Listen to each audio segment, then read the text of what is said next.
Shock ಆಯ್ತಾ? ಆಗ್ಲೇಬೇಕು. Shock ಕೊಡಕ್ಕೆ ಅಂತಾನೆ ನಾನು ಬಂದಿರೋದು.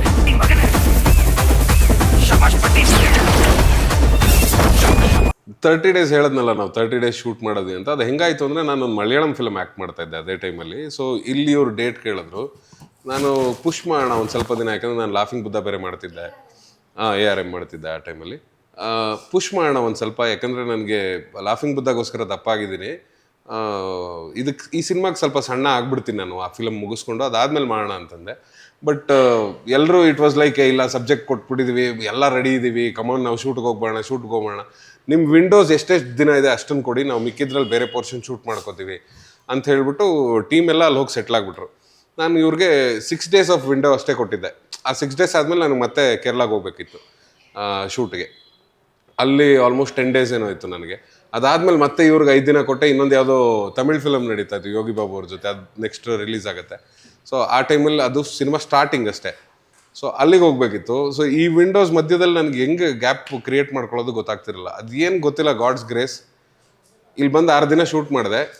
ಅಲ್ಲಿಂದ ಫೋನ್ ಬಂತು ಕೇರಳದಿಂದ, ಸರ್ ಮಳೆ ಬರ್ತಿದೆ, ಸೆಟ್ ಪೂರ್ತಿ ಹಾಳಾಗೋಗಿದೆ, ಸೊ ನಾವು ಇದನ್ನು ರೀಬಿಲ್ಡ್ ಮಾಡೋಕ್ಕೆ ನಮ್ಗೆ ಇನ್ನೂ 20 days ಮೇಲೆ ಬೇಕಾಗುತ್ತೆ. ಸೊ ನಾನು 20 days ಆದಮೇಲೆ ನಿಮ್ಮ ಮತ್ತೆ ಡೇಟ್ ತೊಗೋತೀನಿ ಅಂದರು. ಅದೊಂದು ವಿಂಡೋ ಓಪನ್ ಆಯಿತು. ಅಟ್ ದ ಸೇಮ್ ಟೈಮ್ ಇಲ್ಲಿ ಯೋಗಿ ಬಾಬು ಅವ್ರ ಡೇಟ್ ಕ್ಲಾಶ್ ಆಯಿತು. ನಾನು ಯೋಗಿ ಬಾಬು ಅವ್ರು ಮಾಡಬೇಕಿತ್ತು, ಅವ್ರಿಗೆ ಬೇರೆ ಯಾವುದೋ ಸಿನಿಮಾ ಡೇಟ್ ಕ್ಲಾಶ್ ಆಯಿತು. ಸೊ ಅವರು ವಿಂಡೋ ಓಪನ್ ಮಾಡಿಕೊಟ್ರು. ಕಂಟಿನ್ಯೂಸ್ಲಿ 30 days ನಾವು ಶೂಟ್ ಮಾಡಿದ್ವಿ ಇದನ್ನು. ಹೆಂಗಿತ್ತು ಅಂದರೆ ಬೆಳಗ್ಗೆ 7:30-8 ಗಂಟೆಗೆ ಎಲ್ಲ ಎದ್ದು ರೆಡಿ ಆಗಿಬಿಡೋರು, ತಿಂಡಿ ಮಾಡ್ತಿದ್ವಿ ಅದೇ ಮನೆ, ಎಲ್ಲರೂ ಒಂದೇ ಮನೇಲಿದ್ವಿ, ಇನ್ಕ್ಲೂಡಿಂಗ್ ಟೆಕ್ನಿಷಿಯನ್ಸ್, ಆರ್ಟಿಸ್ಟ್, ಎಲ್ಲರೂ ಅಷ್ಟು ದೊಡ್ಡ ಮನೆ ಅದು ಆ ಎಸ್ಟೇಟು. ಸೊ ಹಾಗಾಗಿ ಅಲ್ಲಿ ಎಲ್ಲರೂ ಅಲ್ಲೇ ಇದ್ವಿ. ಬೆಳಗ್ಗೆ ಎಲ್ಲರೂ ರೆಡಿಯಾಗಿ ಅವ್ರವ್ರ ಕೆಲಸದ ಮೇಲೆ ತಿಂಡಿ ಗಿಂಡಿ ಮುಗಿಸ್ಕೊಂಡು 9 ಗಂಟೆಗೆ ರೆಡಿ ಆಗಿಬಿಟ್ರೆ 9 ಗಂಟೆಗೆ ಶೂಟಿಂಗ್ ಸ್ಟಾರ್ಟ್ ಮಾಡಿದ್ರೆ ಸಂಜೆ 4-4:15 ಅಷ್ಟೊತ್ತಿಗೆ ಮುಗಿಸ್ಬಿಡ್ತಾ ಇದ್ವಿ. ಅದಾದಮೇಲೆ ಏನೂ ಕೆಲಸ ಇಲ್ಲ ಅನ್ನೋ ಥರ. ಸೊ ಅಷ್ಟೊತ್ತಿಗೆ ಮುಗಿಸು ಕ್ರಿಕೆಟ್ ಆಡೋ, ಫುಲ್ಲು 6:30-7 ಗಂಟೆ ತನಕ ಕ್ರಿಕೆಟ್ ಆಡೋದು. ಅದಾದಮೇಲೆ ಕೂತ್ಕೊಂಡು ಒಂದು ಊಟದ ಜೊತೆ ಒಂದು ಅರ್ಧ-ಮುಕ್ಕಾಲು ಗಂಟೆ ಹರಟೆ ಹೊಡೆಯೋದು. ಅದಾದಮೇಲೆ ಹೋಗಿ ಮಲಗು ಮತ್ತೆ ಇದು. ಸೊ ಈ ರೊಟೀನ್ ಹೆಂಗೆ ಅಡಿಕ್ಟ್ ಆಗಿಬಿಟ್ಟಿದ್ದೆ ಅಂದರೆ, ಬೇರೆ ಎಲ್ಲಿ ಶೂಟಿಂಗ್ ಹೋದ್ರು ನನಗೆ, ಅಂದರೆ ಎಲ್ಲರೂ ಈ ಕಾಮಿಡಿ ಸಿನಿಮಾ ಮಾಡ್ಬೇಕಾದ್ರೆ ಏನು ಗೊತ್ತಾ, ನಿಮ್ಗೆ ತುಂಬ ಸೀರಿಯಸ್ ಆಗಿ ಯಾರೂ ಇರೋಕ್ಕಾಗಲ್ಲ, ಇದ್ರೆ ಸ್ಕ್ರೀನಲ್ಲೂ ಚೆನ್ನಾಗಿ ಕಾಣಲ್ಲ. ಸೊ ಈ ಒಬ್ರಿಗೊಬ್ರು ರೇಗಿಸ್ಕೊಂಡು, ಒಬ್ರಿಗೊಬ್ರು ಕಾಲು ಎಳ್ಕೊಂಡು, ತಮಾಷೆ ಮಾಡಿಕೊಂಡು, including cameraman, he was very funny. Anaji Nagaraj sir ಅಷ್ಟು ಎಕ್ಸ್ಪೀರಿಯನ್ಸ್ಡ್ ಆಗಿರೋರು ಕೂಡ ತಮಾಷೆ ಮಾಡ್ಕೊಂಡು ಎಲ್ಲರನ್ನೂ ರೇಗಿಸ್ಕೊಂಡು. ಯಾವುದಾದ್ರೂ ಒಂದು ಇನ್ಸಿಡೆಂಟ್ ಹೇಳ್ಬೋದಾ ತುಂಬ ಫನ್ನಿಯಾಗಿ ಶೂಟಿಂಗ್ ಮಾಡಬೇಕಾದ್ರೆ? ಈ ಸಾಂಗ್ದು ಇವ್ರು ಆಗಲೇ ಇನ್ಸಿಡೆಂಟ್ ಜ್ಞಾಪಿಸಿದ್ರು. ಅದು 2 ಇನ್ಸಿಡೆಂಟ್ ಇದೆ. ಒಂದು, ನಾನು ಇವರು ಹಾಡು ಹೇಳೋದಿದೆ, ಇದು ಸಾಂಗ್ ಶೂಟ್ ಅಲ್ಲ, ಇದು ನಮ್ಮದು ಒಂದು ರೊಮ್ಯಾಂಟಿಕ್ ಆಗಿ ಒಂದು ಹಳೆ ಸಾಂಗನ್ನು ನಾನು ಹಾಡೋದು, ಲೈವಲ್ಲಿ ನಾನು ಹಾಡೋದಿತ್ತು, ಅವರು ಹಾಡೋದಿತ್ತು. ಸೊ ನಂಗೆ ಅದು ಅಣ್ಣವ್ರ ಪಿಕ್ಚರ್ ಸಾಂಗ್ ಅದು. ಸೊ ಅದನ್ನು ಹಾಡಿದಾಗ ನನಗೆಲ್ಲೋ ತುಂಬ ಕೆಟ್ಟದಾಗ ಹಾಡ್ತಾ ಇದ್ದೀನಿ, ಇದು ಬೇಡ ಅನಿಸುತ್ತೆ ಅಂತ ನಾನು ಡೈರೆಕ್ಟರ್ ಹತ್ರ, ಎಷ್ಟು ಚೆನ್ನಾಗಿದೆ ಸರ್ ಆ ಹಾಡು, ನಾನು ಹಾಡ್ಬಿಟ್ಟು ಯಾಕೆ ಸರ್ ಹಾಳು ಮಾಡೋದು, ಬೇಡ ಬಿಟ್ಬಿಡಿ ಸರ್, ನೀವು ಏನು ತಲೆ ಕೆಡಿಸ್ಕೊಬಿಡಿ ಸರ್, ಸಖತ್ತಾಗಿದೆ ಅಂತ. ಆಯಿತು, ನಾನು ಕನ್ವಿನ್ಸ್ ಆಗಿಲ್ಲ, ನಾನು ಮಾಡಲ್ಲ ಸರ್ ಅಂತ. ಇವರು, ಸರ್ ಚೆನ್ನಾಗಿ ಹಾಡ್ತೀರಾ ಸರ್ ನೀವು, ಮಾಡೋಣ ಬನ್ನಿ ಸರ್ ಅಂತ. ನಾನು ಯೋಚನೆ ಮಾಡಿದೆ. ಆಮೇಲೆ ಹೋಗಿ ಡೈರೆಕ್ಟ್ರಿಗೆ ಕೇಳಿದೆ, ಒಂದು ಕೆಲಸ ಮಾಡ್ತೀನಿ, ನಾನು ಇಲ್ಲಿ ಹಾಡ್ತೀನಿ, ನೀವು ಆ ಸಾಂಗದ ಪರ್ಮಿಷನ್ ತೊಗೊಂಡು ಅದು 2 ಲೈನ್ ಹಾಡೋದು ನಾವು, ಆ 2 ಲೈನ್ನ ಲಿಪ್ಸಿಂಕ್ ಮಾಡಿಸ್ಬಿಡಿ, ಅಣ್ಣವ್ರದೇ ವಾಯ್ಸ್ ಇರಲಿ ಅಂತಂದೆ. ಓಕೆ ಸರ್ ಮಾಡಿಸ್ಬಿಡ್ತೀನಿ ಅಂತ ಒಪ್ಕೊಂಡ್ರು. ಫುಲ್ ಎಡಿಟ್ ಆದಮೇಲೆ ಸಿನಿಮಾ ನೋಡ್ತಾ ಇದ್ದೀನಿ, ನನ್ನದೇ ವಾಯ್ಸ್ ಇದೆ. ಡಬ್ಬಿಂಗಲ್ಲಿ ನನ್ನ ವಾಯ್ಸ್ ತೊಗೊಂಡ್ರು, ಅಂದರೆ ರೆಫರೆನ್ಸ್ಗೆ ಇರಲಿ ಸರ್ ಅಂತ ತೊಗೊಂಡ್ರು, ನಾನು ಕೊಟ್ಬಿಟ್ಟೆ. ಅದನ್ನೇ ಇಟ್ಟಿದ್ದಾರೆ. ಯಾಕೆ ಸರ್ ಇದನ್ನೇ ಇಟ್ಟಿದ್ದೀರಾ, ವಾಯ್ಸ್ ಚೇಂಜ್ ಮಾಡ್ಬೇಕು ತಾನೆ? ಚೆನ್ನಾಗಿದೆ ಸುಮ್ಮನೆ ರೀ ಪ್ರಮೋದ್ ಶೆಟ್ರೆ. ನನಗೆ ಇವತ್ತಿಗೂ ಜ್ಞಾಪಿಸ್ಕೊಳ್ಳೋದು, ನಾನು ಆ ಸಿನಿಮಾ ನೋಡಿದ್ಮೇಲೆ ಜನ ಏನಂತಾರೆ ಈ ಸೀನ್ಗೆ ಹೌದು, ಅವರು ನಾನು ಒಪ್ಪಲ್ಲ ಅಂತ ಗೊತ್ತಿತ್ತಲ್ಲ, ಅದಕ್ಕೆ ಇಲ್ಲಿ ಒಪ್ಪಿಸ್ಬಿಟ್ರು. ಹೌದೌದು ನಾವು ಹಂಗೆ ಮಾಡ್ತೀವಿ ಅಂತ. ಅದಾದಮೇಲೆ ಇನ್ನೊಂದು ಇನ್ಸಿಡೆಂಟ್, ನಾವು ಥೈಲ್ಯಾಂಡಿಗೆ ಶೂಟಿಗೆ ಹೋದಾಗ ವಾಟರ್ ಬೈಕಲ್ಲಿ ನಾವು ಅದೊಂದಿಷ್ಟು ಶಾರ್ಟ್ಸ್ ಇದೆ, ನಾವಿಬ್ಬರು ಟ್ರಾವೆಲ್ ಮಾಡೋ, ಇವ್ರಿಗೂ ಫಸ್ಟ್ ಟೈಮ್ ಅದು, ನಾನು ಫಸ್ಟ್ ಟೈಮ್ ಆ ಥರದ್ದು. ನಾನು ದೋಣಿಲೆಲ್ಲ ಹೋಗಿದ್ದೀನಿ, ನಂಗೆ ನೀರಂದರೆ ಏನು ಭಯ ಅಂತಿಲ್ಲ, ಆ್ಯಂಡ್ ಲೈಫ್ ಜಾಕೆಟ್ ಬೇರೆ ಇತ್ತು. ಬಟ್ ಈ ಬೈಕ್ ಅನ್ನೋದು ಸ್ವಲ್ಪ ಹೊಸ್ತು, ನಾನು ಓಡಿಸಿರಲಿಲ್ಲ. ಸೊ ನಾನು ಒಂದು ರೌಂಡ್ ಟ್ರಯಲ್ ಮಾಡ್ಬಿಟ್ಟು ಬರ್ತೀನಿ ಅಂತ ನಾನು ಹಿಂಗೆಲ್ಲ ಹೋಗಿ ಬಂದೆ ವಾಪಸ್ಸು. ಓಕೆ ಇವಾಗ ನಾನು ರೆಡಿ ಇದ್ದೀನಿ, ಬನ್ನಿ ಕೂತ್ಕೊಳ್ಳಿ ಅಂತಂದೆ. ಇವ್ರು ಕೂತ್ಕೊಂಡ್ರು, ಇನ್ನೂ ನಾಟ್ ಇವನ್ 10 steps, 10 ಹೆಜ್ಜೆನೂ ನೀರಲ್ಲಿ ಹೋಗಿಲ್ಲ ನಾವು. ಇನ್ನು ಹಿಂಗೆ ಎಕ್ಸ್ಲೇಟರ್ ಕೊಟ್ಟಿದ್ದೆ, ಅಯ್ಯೋ ನಾನು ಸತ್ತೋಗ್ಬಿಡ್ತೀನಿ ಸರ್, ಬಿಟ್ಬಿಡಿ ಸರ್, ನನ್ನ ಬಿಟ್ಬಿಡಿ ಸರ್ ನನ್ನ ಲೈಫಲ್ಲಿ ಏನೇನೋ ಅನ್ಕೊಂಡಿದ್ದೀನಿ ಸರ್ ನನ್ನ ಬಿಟ್ಬಿಡಿ ಸರ್, ನಾನು ಸತ್ತೋಗ್ತೀನಿ ಸರ್. ನಾನು, ಅಮ್ಮ ಇದಮ್ಮ, ನೀನು ಒಬ್ಳೆ ಸಾಯಲ್ಲ, ಸತ್ರೆ ಇಬ್ಬರು ಸಾಯ್ತೀವಿ, ತಲೆ ಕೆಡ್ಸ್ಕೊಬಿಡಕ್ಕೆ ಕೂತ್ಕೋ, ಲೈಫ್ ಜಾಕೆಟ್ ಇದೆ ಅಮ್ಮ, ಯಾಕಮ್ಮ ಹೆದರ್ತೀಯ? ಇಲ್ಲ ಸರ್ ಬಿಟ್ಬಿಡಿ ಸರ್, ನಾನು ಸತ್ತೋಗ್ಬಿಡ್ತೀನಿ ಸರ್, ನಂಗೆ ಉಸಿರು ಕಟ್ತಾ ಇದೆ ಸರ್, ನಂಗೆ ಆಗ್ತಿಲ್ಲ ಸರ್. ಇಲ್ಲ, ನನಗೆ ಫಸ್ಟ್ ಭಯ ಆಗಲಿಲ್ಲ. ಸರ್ ಹೋಗಿದ್ದು ಬಂದ್ರಲ್ವಾ, ಧೈರ್ಯವಾಗಿ ಹೋಗ್ಬೋದು ಅಂದ್ಕೊಂಡು ಹೋದೆ. ಸ್ವಲ್ಪ ಒಂದಷ್ಟು ದೂರ ಹೋಗಿದ ತಕ್ಷಣ ಎಕ್ಸ್ಲೀಟ್ರು ಸೌಂಡ್ಗೆ ಜಾಸ್ತಿ ಆಗ್ತಿತ್ತಲ್ವಾ, ಅದು ಫುಲ್ಲು ಭಯ ಸ್ಟಾರ್ಟ್ ಆಗ್ಬಿಡ್ತು ನನಗೆ. ಫುಲ್ ತಲೆ ಸುತ್ತುತ್ತಿದೆ. ಸರ್ ನಾನು ಸುತ್ತೋಗ್ಬಿಡ್ತೀನಿ, ಇನ್ನು 2 ನಿಮಿಷ ಸರ್, ಪ್ರಾಣ ಹೋಯ್ತು ಸರ್, ಸರ್ ಬಿಟ್ಬಿಡಿ ಸರ್, ವಾಪಸ್ ಹೋಗೋಣ ಬನ್ನಿ ಸರ್ ಅಂತ ಸರ್ನ ಹಿಡ್ಕೊಂಡು ಫುಲ್ ಎಳ್ದಾಡಾಕ್ಬಿಟ್ಟಿದ್ದೀನಿ ಬಟ್ಟೆ ಎಲ್ಲ. ಅದು ಆ ಫೋರ್ಸ್ಗೆ ಗಾಡಿ ಆಫ್ ಆಗ್ಬಿಡ್ತಲ್ಲಿ. ಗಾಡಿ ಆಫ್ ಆಗಿದ ತಕ್ಷಣ ಅಲೆಗಳು ಹಿಂಗೆ ಮೇಲ್ ಬರುತ್ತಲ್ಲ, ಗಾಡಿ ಹೆಂಗೆಂಗೋ ಹೋಗ್ತದೆ. ನಾನು ಆಲ್ಮೋಸ್ಟ್ 90% ಅನ್ಕಾನ್ಶಿಯಸ್ ಅನ್ಕೊಳ್ಳಿ. ಆ ಲೆವೆಲ್ ದಾಟ್ಬಿಟ್ಟಿದ್ದೆ. ಆಮೇಲೆ ಬೇರೆ ಇನ್ನೊಂದು ಯಾವುದೋ ಗಾಡಿ ಬಂದು ನನ್ನ ಆ ಗಾಡೀಲಿ ಕರ್ಕೊಂಡು ಬಂದರು ರಿಟರ್ನ್. ಆಮೇಲೆ ಸರ್ ಮತ್ತೆ ವಾಪಸ್ ಸರ್ ಒಬ್ಬರೇ ಬಂದರು. ಅಂತೂ ಇಂತೂ ತುಂಬಾ ಸರ್ಕಸ್ ಮಾಡಿದ್ರೆ. ಹೌದೌದು. ಅಯ್ಯೋ, ಅದಾದ್ಮೇಲೆ ನಾನು ಏನೇನೋ ಸರ್ಕಸ್ ಅದ್ರಲ್ಲೆಲ್ಲ ಓಡಿಸಿ, ನಿಂತ್ಕೊಂಡು ಓಡಿಸಿ, ಎಗರ್ಕೊಂಡು ಓಡಿಸಿ ಎಲ್ಲ ತೋರಿಸ್ದೆ ರೀ, ಎಷ್ಟು ಚೆನ್ನಾಗಿದೆ ರೀ, ಬಂದ್ಬಿಟ್ಟು ಕೂತ್ಕೊಂಡ್ರಿ. ಸರ್ ನಾನು ಮಾತ್ರ ಬರಲ್ಲ ಸರ್, ನಾನು ಇಲ್ಲೇ ದಡದಲ್ಲಿ ನಿಂತ್ಕೋತೀನಿ ಸರ್, ಇಲ್ಲೇ ಶಾರ್ಟ್ ತಗೊಂಡ್ಬಿಡಿ ಸರ್. ನನ್ಗೆ ಸಿಕ್ಕಾಬಟ್ಟೆ ಭಯ ನೀರು ಅಂದರೆ. ಆ್ಯಂಡ್ ಅವಾಗಲೇ ಮಾತಾಡ್ತಿರ್ಬೇಕಾದ್ರೆ AR ಚಿತ್ರದ ಬಗ್ಗೆ ಹೇಳಿದ್ರಿ, ಮಲಯಾಳಂ ಮೂವಿ. ಬೇರೆ ಭಾಷೆಯ ಮೂವಿಯಲ್ಲಿ ಆ್ಯಕ್ಟ್ ಮಾಡಬೇಕಾದ್ರೆ ಭಾಷೆ ಇಂಪಾರ್ಟೆಂಟ್ ಆಗುತ್ತಾ ಅಥವಾ ನಟನೆ ಆ್ಯಕ್ಟಿಂಗ್ ಅನ್ನುವಂಥದ್ದು ಇಂಪಾರ್ಟೆಂಟ್ ಆಗುತ್ತೆ? ಅಂದರೆ 2 ಅಂಶ ತುಂಬ ಗಮನಿಸಬೇಕಾಗಿರೋದು ಏನು ಅಂದರೆ, ಹೆಂಗೆ ಡೈರೆಕ್ಟರ್ ನಿಮ್ಗೆ ಎಕ್ಸ್ಪ್ಲೇನ್ ಮಾಡ್ತಾರೆ ಅನ್ನೋದು. ಆ ಭಾಷೆ ಕನ್ಫ್ಯೂಷನ್ ಇದ್ದಾಗ, ಈಗ ನನಗೆ ಮಲಯಾಳಂ ಬರಲ್ಲ, ಮಲಯಾಳಂ ಸಿನಿಮಾ ನೋಡಿ ಅಭ್ಯಾಸ ಇದೆ ಅಥವಾ ಅವ್ರ ಹಾವಭಾವಗಳು ಗೊತ್ತಾಗುತ್ತೆ ಅನ್ನೋದು ಬಿಟ್ಟರೆ ನನಗೆ ಮಲಯಾಳಂ ಅರ್ಥ ಆಗಲ್ಲ. ಸೊ ಆ ಡೈರೆಕ್ಟ್ರು ಇಂಗ್ಲೀಷಲ್ಲಿ ಮಾತಾಡಿದ್ರೆ ನಾನು ಕನ್ವೆ ಆಗುತ್ತೆ ಆ ಎಮೋಷನ್ಸ್ ನಿಮ್ಗೆ ಹೆಂಗೆ ಬೇಕು ಅಂತ. ಅದನ್ನು ಹೇಳುವಂಥ ರೀತಿ ಇದೆಯಲ್ಲ, ಅವರು ನಮಗೆ ಗೊತ್ತಿರೋ ಲ್ಯಾಂಗ್ವೇಜಲ್ಲಿ ಹೇಳಿದ್ರೆ ನಾವು ಅದಕ್ಕೆ ತಕ್ಕನಂತೆ ನಟನೆ ಮಾಡ್ಬೋದು. ಕೆಲವು ಡೈರೆಕ್ಟರ್ಸ್ ಇರ್ತಾರೆ, ನನ್ನ ಇಷ್ಟರೊಳಗೆ ಒಂದು 5-6 ಸಿನಿಮಾ ಆಯಿತು ಬೇರೆ ಬೇರೆ ಲ್ಯಾಂಗ್ವೇಜಸ್ ಮಾಡಿದ್ದು. ಸೊ ಅಲ್ಲಿ ಕೆಲವು ಡೈರೆಕ್ಟರ್ಗೆ they doesn't even know English, they doesn't even know Kannada. ಅವ್ರ ಲ್ಯಾಂಗ್ವೇಜ್ ಬಿಟ್ಟರೆ ಬೇರೆ ಯಾವ ಲ್ಯಾಂಗ್ವೇಜು ಬರಲ್ಲ ಅವರಿಗೆ. ಸೊ ಅದನ್ನು ನಮಗೆ ಕನ್ವಿನ್ಸ್ ಮಾಡ್ಕೊಳಕ್ಕೆ ಕಷ್ಟ ಆಗುತ್ತೆ. ಸೊ ಯೂಶ್ವಲಿ ನಾನು ಏನು ಮಾಡ್ತೀನಿ ಅಂದರೆ, ಅಲ್ಲಿ ಹತ್ತಿರದಲ್ಲಿ ಅಸೋಸಿಯೇಟ್ಸು, ಅಸಿಸ್ಟೆಂಟ್ಸು ಅಥವಾ ಕೋ ಆ್ಯಕ್ಟರ್ಸ್ ಯಾರು ಇರ್ತಾರೆ ಅವ್ರ ಹತ್ರ ಅವ್ರು ಏನು ಮಲಯಾಳಮಲ್ಲಿ ಹೇಳ್ತಿದ್ದಾರೆ ಅಂದರೆ, ಇಲ್ಲಿ ARM ಅಲ್ಲಿ ನಂಗೆ ಆ ಪ್ರಾಬ್ಲಮ್ ಆಗಿಲ್ಲ. ಯಾಕಂದ್ರೆ ಜೀತು ಇಂಗ್ಲೀಷಲ್ಲೇ ನಂಗೆ ಎಕ್ಸ್ಪ್ಲೈನ್ ಮಾಡ್ತಿದ್ರು, ಸೊ ನಂಗೆ ಕರೆಕ್ಟಾಗಿ ಅರ್ಥ ಆಗ್ತಿತ್ತು. ಬೇರೆ ಲ್ಯಾಂಗ್ವೇಜಸ್ಗೆ ಹೋದಾಗ ನಾನು ಅಟ್ಲೀಸ್ಟ್ ಆ ಡೈರೆಕ್ಟ್ರಿಗೆ ಲ್ಯಾಂಗ್ವೇಜ್ ಬರಲ್ಲ ಅಂದಾಗ ಬೇರೆಯವ್ರ ಹತ್ರ ಕೇಳಿಸಿ ಅವ್ರಿಗೆ ಅದನ್ನು ಇಂಗ್ಲೀಷಲ್ಲಿ ಎಕ್ಸ್ಪ್ಲೈನ್ ಮಾಡಿ ಅಂತ ಹೇಳ್ತಿದ್ದೆ. ಸೊ ಆ ರೀತಿಲಿ ನಾವು ನಮ್ಮ ಕ್ಯಾರೆಕ್ಟರ್ನ ಮೋಲ್ಡ್ ಮಾಡ್ಕೋತೀವಿ. ಬಿಟ್ಟರೆ ತುಂಬ ದೊಡ್ಡ ಡಿಫ್ರೆನ್ಸ್ ಏನೂ ಆಗಲ್ಲ ಬೇರೆ ಭಾಷೆಗೆ ಹೋದಾಗ. Emotions are same. ಸೊ ಆ ಎಮೋಷನ್ಸನ್ನು ಇಟ್ಕೊಂಡು ನಾವು ಪಾತ್ರಗಳನ್ನು ನಿಭಾಯಿಸ್ಕೊಂಡು ಹೋಗಬೇಕಾಗುತ್ತೆ. ಸೊ ಆ ಥರದಲ್ಲಿ ಬೇರೆ ಭಾಷೆ ಏನೂ ತೊಂದರೆ ಆಗಲ್ಲ. ತಮಿಳ್ ಫಿಲಮ್ ನಾನೇನು ಮಾಡಿದೆ, ಅದರಲ್ಲೊಂದು ಸಾಂಗ್ ಇದೆ. ಇನ್ಫ್ಯಾಕ್ಟ್ ಡೈರೆಕ್ಟರ್ ಹೇಳ್ತಾ ಇದ್ರು, ಸರ್ ತಮಿಳ್ ಬರೋರ ಥರನೇ ಅಷ್ಟು ಚೆನ್ನಾಗಿ ಲಿಪ್ಸಿಂಕ್ ಮಾಡಿಬಿಟ್ರಲ್ಲ ಸರ್ ನೀವು ಅಂತ. ಅಂದರೆ ಇಡೀ ಸಾಂಗ್ ನಾನು ಲಿಪ್ಸಿಂಕ್ ಮಾಡಿದ್ದೀನಿ. ಅಯ್ಯಪ್ಪನ ಮೇಲೆ ಒಂದು ಹಾಡಿದೆ. ಸೊ ಆ ಇಡೀ ಸಾಂಗಲ್ಲಿ ನಿಮ್ಗೆ ತಮಿಳ್ ಬರಲ್ಲ ಅಂತ ಯಾರು ಹೇಳಕ್ಕೆ ಸಾಧ್ಯನೇ ಇಲ್ಲ ಸರ್ ಅಂದ್ರೆ ಅವರು. So that way it becomes easy. ಕಲಿತಾ ಎಲ್ಲವೂ ಹೇಳ್ತಾರಲ್ಲ, ಕಲಿಯೋಕ್ಕಿಂತ ಮುಂಚೆ ಬ್ರಹ್ಮವಿದ್ಯೆ, ಕಲ್ತ ಮೇಲೆ ಕೋತಿ ವಿದ್ಯೆ ಅಂತ, ಆ ಥರ. ಆ್ಯಂಡ್ ನಿಮ್ಮ ಗ್ಯಾಂಗಲ್ಲಿ, ಶೆಟ್ಟಿ ಗ್ಯಾಂಗಲ್ಲಿ ರಾಜ್ ಬಿ ಶೆಟ್ಟಿ ಅವರು ಕೂಡ ಮಲಯಾಳಂದಲ್ಲಿ ಮಾಡಿ. ಅವನಿಗೆ ರಾಜಿಗೆ ಬರುತ್ತೆ ಮಲಯಾಳಂ. ಹೌದು, ರಾಜಿಗೆ ಮಲಯಾಳಂ ಬರುತ್ತೆ. ಯಾಕಂದರೆ ನಿಮ್ಗೆ ತುಂಬ ಜನ ಮಂಗಳೂರಲ್ಲಿರೋರಿಗೆ ಮಲಯಾಳಂ ಬರುತ್ತೆ. But we stay in Kundapura ಅಲ್ಲ, ನಮಗೆ ಮಂಗಳೂರಿಗೂ ಕುಂದಾಪುರ 100 ಕಿಲೋಮೀಟರ್ ಡಿಫ್ರೆನ್ಸ್ ಬರುತ್ತೆ, 100 ಕಿಲೋಮೀಟರ್ಸ್ ದೂರ ನಾವು. ಸೊ ನಮ್ಗೆ ಇಲ್ಲಿ ತುಳು, ಉಡುಪಿ ಆಗಿದ ತಕ್ಷಣ ತುಳು ಎಂಡ್ ಆಗುತ್ತೆ. ನಾವು ಅದಾದಮೇಲೆ ಕನ್ನಡ ಮಾತಾಡ್ತೀವಿ, ಕುಂದ ಕನ್ನಡ ಅಂತ ಕರಿತೀವಿ, ಕುಂದಾಪುರ ಕನ್ನಡನ. ಸೊ ಆ ಕನ್ನಡ ಮಾತಾಡ್ತೀವಿ. ಸೊ ನಮಗೆ ಅಲ್ಲಿಗೆ ಮಲಯಾಳಂ ಟಚ್ ಸ್ವಲ್ಪ ಕಡಿಮೆ, ಉಡುಪಿಯವ್ರಿಗೂ ಮಲಯಾಳಂ ಟಚ್ ಕಡಿಮೆ. ಬಟ್ ಮಂಗಳೂರವ್ರಿಗೆ ಕಾಸರಗೋಡು ಪಕ್ಕದಲ್ಲೇ ಇದೆ. ಕಾಸರಗೋಡು ಇಸ್ ಆ್ಯಕ್ಚುಲಿ ಕರ್ನಾಟಕ, ಆಮೇಲೆ ಕೇರಳಕ್ಕೆ ಹೋಗಿದ್ದು. ಬಟ್ ಅಲ್ಲಿರೋ ಮಲಯಾಳಂ ಟಚ್ ಇದೆಯಲ್ಲ, ಅವ್ರು ತುಂಬ ಹತ್ತಿರ ಇರೋದ್ರಿಂದ ಅವ್ರಿಗೆ ಮಲಯಾಳಂ ತುಂಬ ಚೆನ್ನಾಗಿ ಬರುತ್ತೆ. ರಾಜ್ ತುಂಬ ಚೆನ್ನಾಗಿ ಮಾತಾಡ್ತಾರೆ. ಆ್ಯಂಡ್ ರಾಜ್ ಬಿ ಶೆಟ್ಟಿ ಅಂದಾಗ ನಿಮ್ಮ ಒಂದು ಅಂದರೆ ಶೆಟ್ಟಿ ಗ್ಯಾಂಗ್ ಏನಿದೆ, ಈ ಶೆಟ್ಟಿ ಗ್ಯಾಂಗ್ ಮುಖಾಂತರ ನೀವು ಗುರುತಿಸ್ಕೊಂಡಾಗ ಎಷ್ಟು ಖುಷಿ ಆಗುತ್ತೆ ಸರ್? ಅದೇನು ಗ್ಯಾಂಗ್ ಅಂತ ನಾವು ಮಾಡ್ಕೊಂಡಿಲ್ಲ, ಅದು ಜನ ನಾವು ಗ್ಯಾಂಗ್ ಅಂತ ಮಾಡ್ಕೊಂಡಿಲ್ಲ, ಬಟ್ ಜನ ಗ್ಯಾಂಗ್ ಅಂತ ಮಾಡಿಬಿಟ್ಟಿದ್ದಾರೆ ನಮ್ಮನ್ನು. Which is not bad. ಅಂದರೆ ಒಂದು ಸರ್ನೇಮ್ ಅಷ್ಟೇ, ಅದು ತುಂಬ ಏನು ದೊಡ್ಡ ಡಿಫ್ರೆನ್ಸ್ ಏನು ಮಾಡ್ತಾ ಇಲ್ಲ. ಆ್ಯಕ್ಚುಲಿ ರಿಷಬ್ಬು ನಾನು ಕಾಲೇಜ್ ಮೇಟ್ಸ್ ಅನ್ನೋದು ಬಿಟ್ಟರೆ ಇನ್ಯಾರ ಜೊತೆನೂ ನಮಗೆ ಅಷ್ಟು ಹಳೆ ಪರಿಚಯ ಅಂತ ಅಲ್ಲ. ತುಗ್ಲಕ್ ಆದಮೇಲೆ ರಕ್ಷಿತ್ತು ಬರಿತಿರೋ ನೆಕ್ಸ್ಟ್ ಸ್ಕ್ರಿಪ್ಟ್ಗೆ ರಿಷಬ್ ಸೇರ್ಕೋತಾನೆ, ಅವನ ಜೊತೆ ನಾನು ಸೇರ್ಕೋತೀನಿ, ಉಳಿದವರು ಕಂಡಂತೆ ಆಗುತ್ತೆ. ಅದೆಲ್ಲ ಆದ ನಂತರ ನಾವು 3 ಜನ ನಮ್ಮದು ಏನು ಸ್ಕ್ರಿಪ್ಟ್ಸ್ ಇದೆ ಅದನ್ನು ಮೋಲ್ಡ್ ಮಾಡಿಕೊಂಡು ಬರ್ಕೊಂಡು ಅದರಲ್ಲೆಲ್ಲ ನಾನು ಆ್ಯಕ್ಟ್ ಮಾಡಿಕೊಂಡು ಹೋಗ್ತಾ ಇರ್ಬೇಕಾದ್ರೆ ಒಂದು ಮೊಟ್ಟೆ ಕತೆ ಅಂತ ಸಿನಿಮಾ ಬರುತ್ತೆ. ಅಲ್ಲಿ ತನಕ ರಾಜ್ ನಮಗೂ ಗೊತ್ತಿಲ್ಲ, ನಮ್ಗೆ ಯಾರಿಗೂ ಪರಿಚಯನೂ ಇಲ್ಲ. ಹೌದು, ಒಂದು ಮೊಟ್ಟೆ ಕತೆ ಬಂದಾಗ ಯಾರು ಗುರು ಬ್ರಿಲಿಯಂಟಾಗಿ ಬರ್ದಿಯಾನೆ, ಬ್ರಿಲಿಯಂಟಾಗಿ ಆ್ಯಕ್ಟ್ ಮಾಡಿದ್ದಾರೆ, ಯಾರು ಇವರು ಅಂತ. Then we all became friends. ಆ ಥರ ಇಂಟೆನ್ಷನಲಿ ಒಂದು ಏನೋ ಹೇಳ್ತಾರಲ್ಲ, ಸಂಘ ಕಟ್ಟಕ್ಕೆ ಹೊರಟಿದ್ದಲ್ಲ ಇದು accidentally we all came together. So ಆ ಥರ ಒಂದು ಟೀಮ್ ಅಪ್ ಆಗಿದ್ದು. ಸೊ ಹಾಗಾಗಿ ಆಬ್ವಿಯಸ್ಲಿ ಅವ್ರದ್ದು ಯಾವುದೇ ಸಿನಿಮಾಗಳಲ್ಲಿ ಗುರುತಿಸ್ಕೊಳ್ಳೋಕೆ ಖುಷಿ ಆಗುತ್ತೆ.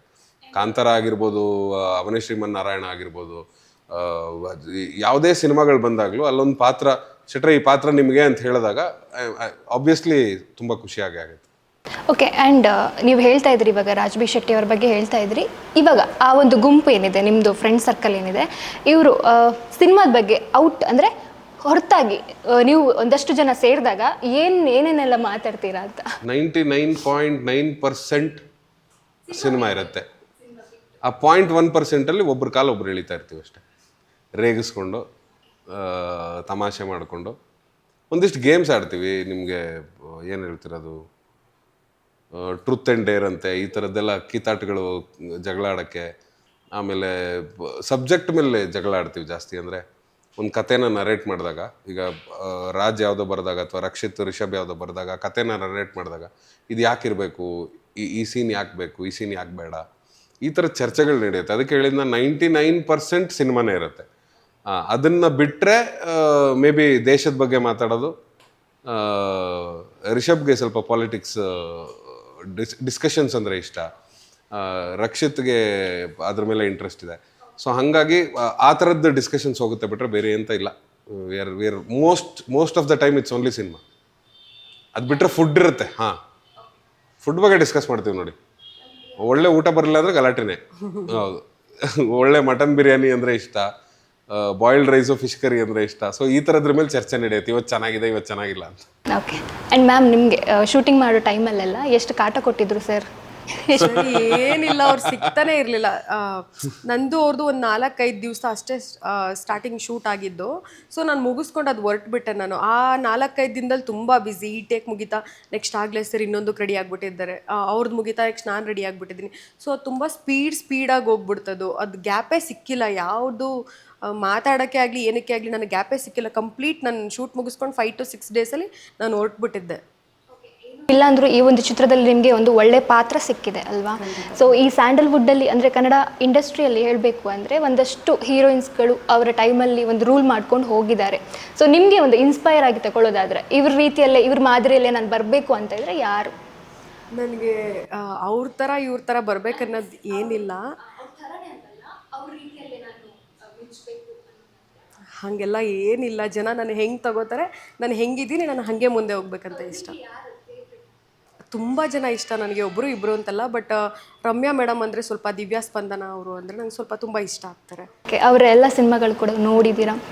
ಆ್ಯಂಡ್ ಕನ್ನಡ ಎಲ್ಲ ಸಿನಿಮಾಗಳು ನೋಡಿದ್ದೀನಿ. ಓಕೆ, ಈ ಆ್ಯಕ್ಟಿಂಗ್ ಅನ್ನೋ ಫೀಲ್ಡ್ಗೆ ಬರಬೇಕು ಅಂದರೆ ಏನದ್ರ ಮೂಲಕ ಪ್ರೇರೇಪಿತರಾದ್ರಿ ನೀವು? ಅಂದರೆ ಯಾರ ಮೂಲಕ ಇನ್ಸ್ಪೈರ್ ಆದ್ರಿ? ಅಂದರೆ ನಾನು ಏನೋ ಅಂದ್ಕೊಂಡೇ ಇರಲಿಲ್ಲ ಆ್ಯಕ್ಚುಲಿ. ಇದನ್ನು ನಾನು ಬಂದಿದ್ದು ಕೂಡ ತುಂಬ ಲೇಟಾಗಿ, ನಾನು ತುಂಬ ಚಿಕ್ಕವಳಿದ್ದಾಗೆಲ್ಲ ಏನು ಬಂದಿದ್ದಲ್ಲ. ಇದು ಒಂದು ಆಕ್ಸಿಡೆಂಟಲ್ಲಾಗಿ ನಾನು ಬಂದಿದ್ದು. ನಾನು ಹಿಂಗೆ ಆ್ಯಕ್ಟ್ ಮಾಡಬೇಕು ಹಾಗೆ ಆ್ಯಕ್ಟ್ ಮಾಡಬೇಕು ಅಥವಾ ನಾನು ಇಲ್ಲಿ ಬಂದು ಇನ್ನೇನೋ ಸಾಧಿಸ್ಬಿಡ್ತೀನಿ, ಇಲ್ಲ ಪ್ರಿಪ್ರೇಷನ್ ಇಟ್ಕೊಂಡು ನಾನು ಸಿನಿಮಾಗೆ ಬರಲಿಲ್ಲ. ನಾನು ಏನೋ ಒಂದು ಆಕ್ಸಿಡೆಂಟಾಗಿ ಬಂದೆ, ಅದು ಕಂಟಿನ್ಯೂ ಆಗ್ತಿದೆ ಅಷ್ಟೇ. ಓಕೆ, ಆ್ಯಂಡ್ ನೀವು ಇವಾಗ ಅಂದರೆ ಸೋಷಿಯಲ್ ಮೀಡಿಯಾ ತುಂಬ ಇಂಪ್ರೂವ್ ಆಗಿರೋದ್ರಿಂದ ಎಲ್ಲರೂ ಕೂಡ ಸೋಷಿಯಲ್ ಮೀಡಿಯಾ ಯೂಸ್ ಮಾಡ್ತಾರೆ. ಸೊ ನೀವು ಕೂಡ ಆ್ಯಕ್ಟಿವ್ ಆಗಿ ಇರ್ತೀರಾ. ಆ್ಯಂಡ್ ಈ ಸೋಷಿಯಲ್ ಮೀಡಿಯಾದಲ್ಲಿ ಬರುವಂತಹ ನೆಗೆಟಿವ್ ಪಾಸಿಟಿವನ್ನು ನೀವು ಯಾವ ರೀತಿ ಆಕ್ಸೆಪ್ಟ್ ಮಾಡ್ತೀರಾ? ಅಂದರೆ ಇವಾಗ ನಾವು ಒಳ್ಳೇದನ್ನು ತೊಗೋತೀವಿ ಅಂದಾಗ ಕೆಟ್ಟದ್ದನ್ನು ಇಲ್ಲ, ನನಗೆ ಒಳ್ಳೇದಷ್ಟೇ ಬರಬೇಕು, ನಂಗೆ ಜೀವನದಲ್ಲೂ ಆಗ್ಬೋದು, ನನಗೆ ಸುಖ ಅಷ್ಟೇ ಬೇಕು, ನನಗೆ ಕಷ್ಟ ಬೇಡ, ಎಲ್ಲ ಆಲ್ಟರ್ನೇಟಿವ್. ಒಂದಿನ ಸುಖ ಇದ್ದರೆ ಒಂದಿನ ದುಃಖ, ಒಂದಿನ ಒಳ್ಳೆ ಕಮೆಂಟ್ಸ್ ಇದ್ದರೆ ಒಂದಿನ ಕೆಟ್ಟ ಕಮೆಂಟ್ಸ್. ಈಗ ಒಳ್ಳೇದಿದ್ದ ಕಡೆ ಕೆಟ್ಟದ್ದಂತೂ ಇದ್ದೇ ಇದೆ. ಯಾರಾದರೂ ಹೊಗಳಿದಾಗ ತೆಗಳದ್ನು ನಾವು ತಡ್ಕೋಬೇಕಲ್ವಾ? ಓಕೆ, ಅದರಿಂದ ನಿಮ್ಗೆ ಎಷ್ಟು ಹೆಲ್ಪ್ ಆಯಿತು? ಈ ಡಿಜಿಟಲಿಂದ ನಿಮ್ಗೆ ಎಷ್ಟು ಹೆಲ್ಪ್ ಆಯಿತು? ನನಗೆ ಅದರಿಂದ ಹೆಲ್ಪ್ ಅಂತಲೂ ಏನೂ ಆಗಿಲ್ಲ, ಖಂಡಿತ ತೊಂದರೆ ಅಂತಲೂ ಯಾವತ್ತೂ ಆಗಿಲ್ಲ ನನಗೆ.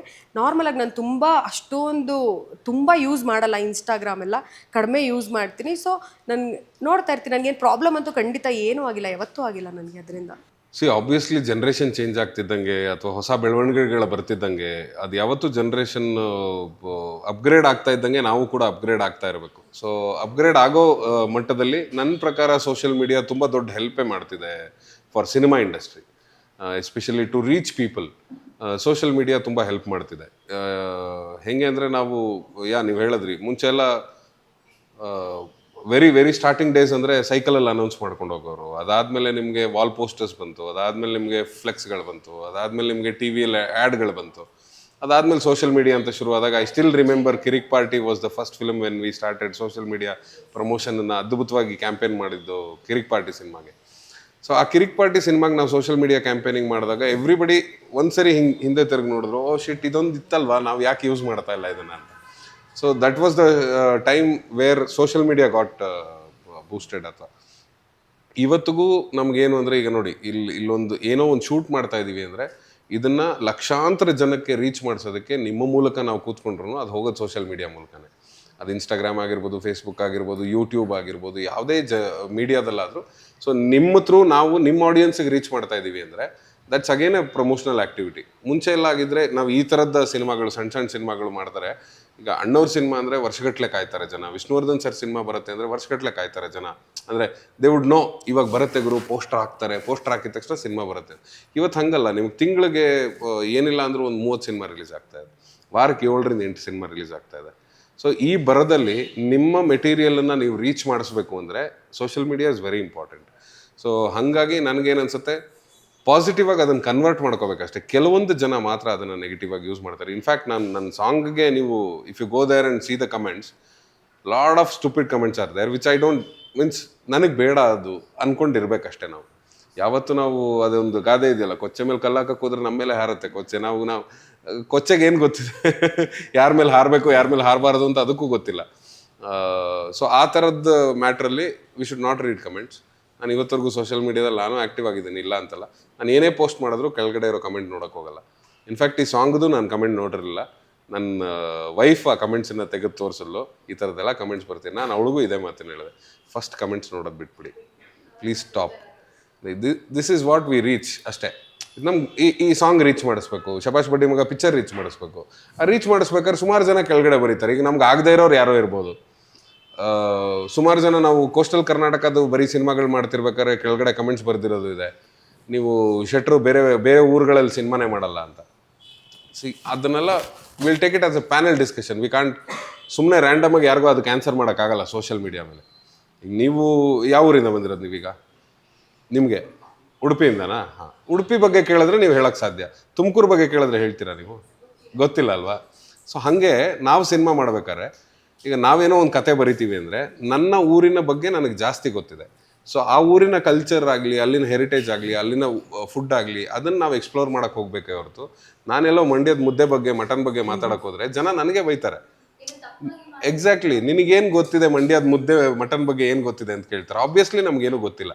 ಸೊ ಹಾಗಾಗಿ ನಾವು ನಮ್ಮ ರೀಜನ್ದೇ ಸಿನಿಮಾ ಮಾಡ್ತೀವಿ. ಸೊ ಇದನ್ನು ನಾವು ಪ್ರತಿಯೊಬ್ಬಂಗೆ ಎಕ್ಸ್ಪ್ಲೇನ್ ಮಾಡ್ತಾ ಕೂತ್ಕೊಳ್ಳೋಕ್ಕಾಗಲ್ಲ ಅಲ್ವಾ? ಸೊ ಹಾಗಾಗಿ ಆ ಕಮೆಂಟ್ಸ್ಗಳನ್ನ ಓದೋಕ್ಕೆ ಹೋಗಬಾರ್ದು. Keep it as A promotional media, that's all.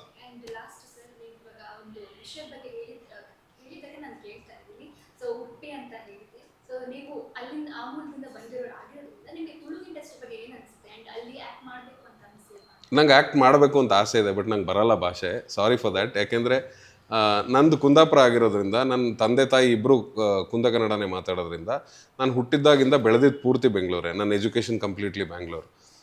ನಾನು ಓದಿದ್ದೆಲ್ಲ ಬೆಂಗಳೂರೇ ಆಗಿರೋದ್ರಿಂದ, ನನ್ನ ತಂದೆ ತಾಯಿ ಜೊತೆ ನಾನು ಮನೇಲಿ ಮಾತಾಡ್ತಾ ಇದ್ದಿದ್ದು ಕನ್ನಡನೇ ಆಗಿರೋದ್ರಿಂದ ನಂಗೆ ತುಳು ಬರಲ್ಲ. ಆ್ಯಕ್ಚುಲಿ ಇನ್ಫ್ಯಾಕ್ಟ್ ಹೇಳಬೇಕು ಅಂದರೆ ರಕ್ಷಿತ್ ಜೊತೆ ಫ್ರೆಂಡ್ಶಿಪ್ ಆದಮೇಲೆ ಅವನ ಜೊತೆ ಮಾತಾಡಿ ಅಟ್ಲೀಸ್ಟ್ ನನಗೆ ಅರ್ಥ ಆಗೋಕ್ಕೆ ಶುರುವಾಗಿದ್ದು. ಅದಾದಮೇಲೆ ನಾನು ಅದಕ್ಕಿಂತ ಮುಂಚೆ ನಾನು ಒಂದು 2-3 ತುಳು ನಾಟಕಗಳು ಮಾಡಿದ್ದೆ ನಮ್ಮ ಕೃಷ್ಣಮೂರ್ತಿ ಕೌತಾರ್ ಸರ್ ಜೊತೆ. ಅದನ್ನೆಲ್ಲ ಮಂಗಳೂರಲ್ಲಿ ಶೋ ಮಾಡಿದ್ದೆ. ಅದು ಬಿಟ್ಟರೆ ನನಗೆ ತುಳುದು ತುಂಬ ದೊಡ್ಡ ಎಕ್ಸ್ಪೀರಿಯನ್ಸ್ ಇಲ್ಲ. ಹಾಗಾಗಿ ಮಾಡಬೇಕಂತ ಆಸೆ ಇದ್ರೂ ಕೂಡ. ಆ್ಯಂಡ್ ನೀವು ಇಂಡಸ್ಟ್ರಿ ಬಗ್ಗೆ ಕೇಳಿದ್ರಿ, Tulu industry is drastically changed. ತುಂಬ ಅದ್ಭುತವಾಗಿ ಮಾಡ್ತಿದ್ದಾರೆ ಸಿನಿಮಾ. ಹೌದು, ಮುಂಚೆ ಬರೀ ಕಾಮಿಡಿ ಸಿನಿಮಾ ಮಾಡ್ತಾ ಇದ್ದಾರೆ ಅಂತ ಬರ್ತಿತ್ತು. ಬಟ್ ಇತ್ತೀಚೆಗೆ ಥ್ರಿಲ್ಲರ್ ಸಿನಿಮಾಗಳಾಗಿರ್ಬೋದು, ಹಾರರ್ ಸಿನಿಮಾಗಳಾಗಿರ್ಬೋದು, ಆ ಥರದ್ದು ಎಲ್ಲ ಜಾನರ್ಗಳನ್ನೂ ಟಚ್ ಮಾಡ್ತಿದ್ದಾರೆ. ಅಂದರೆ ಅದೊಂದು ಸಣ್ಣ ಇಂಡಸ್ಟ್ರಿ ಆಗಿತ್ತು ಮುಂಚೆ, ಈಗ ತುಂಬ ಚೆನ್ನಾಗಿ ಬೆಳೀತಿದೆ. And we have lot of friends. Arjun Kapikad ಆಗಿರ್ಬೋದು, ಅವ್ರ ತಂದೆಯವರಾಗಿರ್ಬೋದು, ಅವರೆಲ್ಲರೂ ಬಹಳ ಅದ್ಭುತವಾಗಿ ಅವತ್ತಿಂದ ಇವತ್ತರೆಗೂ ಇನ್ನೂ ಹಲವಾರು ಜನ, ಸಾರಿ ಇಬ್ಬರ ಹೆಸರೇ ತೊಗೊಂಡೆ ಅಂತಲ್ಲ, ಇನ್ನೂ ಹಲವಾರು ಜನ ಆ ಇಂಡಸ್ಟ್ರಿನ ಕಟ್ತಾ ಬರ್ತಿದ್ದಾರೆ, which is A very good move. ಇವತ್ತಿಗೆ ಅವರು ಕೂಡ ಕನ್ನಡ ಸಿನಿಮಾಗಳನ್ನ ಮಾಡ್ತಿದ್ದಾರೆ. Again it's a dramatic change. So ಮಜಾ ಬರ್ತಿದೆ. ಹಂಗೆ ಆಗಬೇಕು ಯಾವತ್ತು ಇಂಡಸ್ಟ್ರಿ. ಅದೇ ಥರ ಬಂದಿದ್ದು ಎಲ್ಲ ಸಣ್ಣ ಸಣ್ಣ ಲ್ಯಾಂಗ್ವೇಜಸ್ ಕೂಡ. ನಾನು ಅದನ್ನೇ ಹೇಳೋದು, ಈಗ ನಾರ್ತ್ ಕರ್ನಾಟಕದಿಂದ ಸಿನಿಮಾಗಳು ಬರ್ತಿರಲಿಲ್ಲ ಅಂತಿದ್ರು ಮುಂಚೆ. ಇತ್ತೀಚೆಗೆ ಸುಮಾರಷ್ಟು ಜನ ನಾರ್ತ್ ಕರ್ನಾಟಕದಿಂದ ಹೀರೋಗಳಾಗಿ ಬರ್ತಿದ್ದಾರೆ. ತುಂಬ ಒಳ್ಳೆ ಬೆಳವಣಿಗೆ ಅದು. ನಾವು ಅದನ್ನೆಲ್ಲ ಸ್ವಾಗತಿಸ್ಬೇಕು. ಇಲ್ಲಾಂದರೆ ಇಂಡಸ್ಟ್ರಿ ನಾವು ಇಲ್ಲೇ ಉಳಿಸ್ಕೊಂಡ್ಬಿಡ್ತೀವಿ, ನಮ್ಮ ಮಾತ್ರ ಇಷ್ಟೇ ಜನಕ್ಕೆ ಹಿಂಗೆ ಅಂತ. ಯಾವತ್ತೂ ಅದು ವೈಡ್ ಓಪನ್ ಆಗಬೇಕು. ಕರ್ನಾಟಕ ಮ್ಯಾಪ್ ಎಷ್ಟಿದೆ, ಎಲ್ಲ ಮೂಲೆಗಳಿಂದನೂ ಆರ್ಟಿಸ್ಟ್ಗಳು ಬರಬೇಕು, ಟೆಕ್ನಿಷಿಯನ್ಸ್ ಬರಬೇಕು, ಎಲ್ಲರೂ ಕೆಲಸ ಮಾಡಲೇಬೇಕು.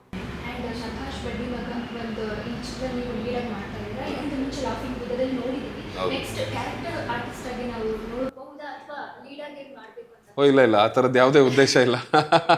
ನಾನು ಸಪೋರ್ಟಿಂಗ್ ಕ್ಯಾರೆಕ್ಟರ್ಸು ಮಾಡ್ತೀನಿ, ನೆಗೆಟಿವ್ ಕ್ಯಾರೆಕ್ಟರ್ಸು ಮಾಡ್ತೀನಿ, ಲೀಡಾಗೂ ಮಾಡ್ತೀನಿ. ಲೀಡಾಗಿ ಮಾಡೋಕ್ಕೆ ನನಗೆ ಅಲ್ಲಿ ಆ ಪಾತ್ರದಲ್ಲಿ ಏನಾದ್ರು ಜೀವ ಇದೆ ಅಂದರೆ ಮಾತ್ರ ಮಾಡ್ತೀನಿ.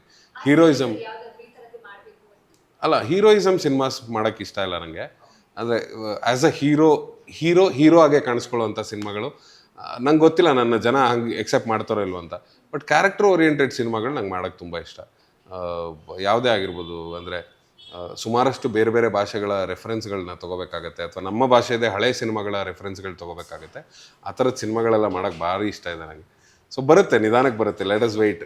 ಈ ಇಂಡಸ್ಟ್ರಿಲಿ ಏನಂದರೆ ಪೇಷನ್ಸ್ ತುಂಬ ಮುಖ್ಯ. ಸೊ ಅದಕ್ಕಾದಷ್ಟು ಬರ್ತಾ ಹೋಗುತ್ತೆ.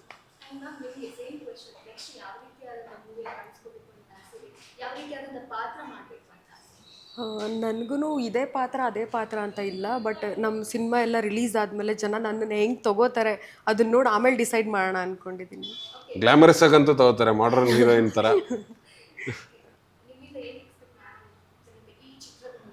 ನಮ್ಮ ಸಿನಿಮಾದಲ್ಲಿ ಸರ್ ಹೇಳ್ದಂಗೆ ಒಂದು ಟೋಟಲ್ ಪ್ಯಾಕೇಜ್, ಕಾಮಿಡಿ ಇದೆ, ಎಂಟರ್ಟೈನ್ಮೆಂಟ್ ಇದೆ. ನಿಮ್ಗೆ ಥಿಯೇಟ್ರಲ್ಲಿ ಕುತ್ಕೊಂಡು ಬೋರ್ ಆಯ್ತಪ್ಪ ನನಗೆ ಈ ಸಿನಿಮಾ ಅಂತ ಅನ್ಸಲ್ಲ. ನಮ್ಮ ಸಿನಿಮಾದಲ್ಲಿ ಎಲ್ಲ ಇದೆ. ಅಂದರೆ ಏನು ಬೇಕು ಆಡಿಯನ್ಸ್ಗೆ, ಇವಾಗ ನೀವು ದುಡ್ಡು ಕೊಟ್ಟು ಥಿಯೇಟರ್ಗೆ ಬಂದಿದ್ದೀರಾ ಅಂತ ಅಂದರೆ ನಿಮ್ಗೆ ಏನು ಬೇಕು ಒಂದು ಪ್ಯಾಕೇಜ್, ಟೋಟಲ್ ಫ್ಯಾಮಿಲಿ ಸಿನಿಮಾ ಏನು ಬೇಕು ಖಂಡಿತ ಎಲ್ಲ ಸಿಗುತ್ತೆ ಅದರಲ್ಲಿ. Shabaash Badi Maga is totally out and out comedy. So ಫಸ್ಟಿಂದ ನಗಕ್ಕೆ ಶುರು ಮಾಡಿದ್ರೆ ಲಾಸ್ಟ್ ತನಕ ನಗ್ತಾ ಇರಿ. ಯೂಶ್ವಲಿ ಸಿಚುವೇಶ್ನಲ್ ಕಾಮಿಡಿ ಟ್ರೈ ಮಾಡ್ತಾ ಇದ್ದೆ, ಇದರಲ್ಲಿ ಸುಮಾರಷ್ಟು ಡೈಲಾಗ್ ಕಾಮಿಡಿ ಟ್ರೈ ಮಾಡಿದ್ದೀನಿ. ಗೊತ್ತಿಲ್ಲ, ನಾನು ಅಂದರೆ ಪ್ರತಿಯೊಂದು ಕ್ಯಾರೆಕ್ಟರ್ನು ಎಕ್ಸ್ಪೆರಿಮೆಂಟ್ ಮಾಡ್ತೀವಲ್ಲ ಆ ಥರ ಮಾಡಿದ್ದೀನಿ. ಸೊ ಪ್ಲೀಸ್ ಬನ್ನಿ ಆಡಿಯನ್ಸ್ಗೆ. ಫೆಬ್ರವರಿ 28ನೇ ತಾರೀಕು ಥಿಯೇಟ್ರಿಗೆ ಬನ್ನಿ. ಥಿಯೇಟ್ರಿಗೆ ಬಂದು ಶಬಾಷ್ ಬಡ್ಡಿ ಮಗನೇ ಹೊಗಳ್ತೀರಾ ತೆಗಳ್ತೀರಾ ಅಂತ ಡಿಸೈಡ್ ಮಾಡಿ. ಸೊ ಎಲ್ಲರ ಶ್ರಮ ಇದೆ, ತುಂಬ ದೊಡ್ಡ ತಂಡ, ಒಂದು 150 ಫ್ಯಾಮಿಲಿಗಳು ಕೆಲಸ ಮಾಡಿದೆ ಅಂತ ಹೇಳ್ಬೋದು. ಒಂದು ಸಿನಿಮಾ ಅಂದರೆ ಹಾಗೆ ಕೆಲಸ ಆಗುತ್ತೆ. ಸೊ ಅಷ್ಟು ಜನರ ಶ್ರಮ ಇದರಲ್ಲಿದೆ. ಅದನ್ನು ಥಿಯೇಟ್ರಿಗೆ ಬಂದು ನೋಡಿ ಶಬಾಷ್ ಬಡ್ಡಿ ಮಗನೇ ಅಂತ ಹೊಗಳ್ತಿರೋ ತೆಗಳ್ತಿರೋ ನೀವೇ ಡಿಸೈಡ್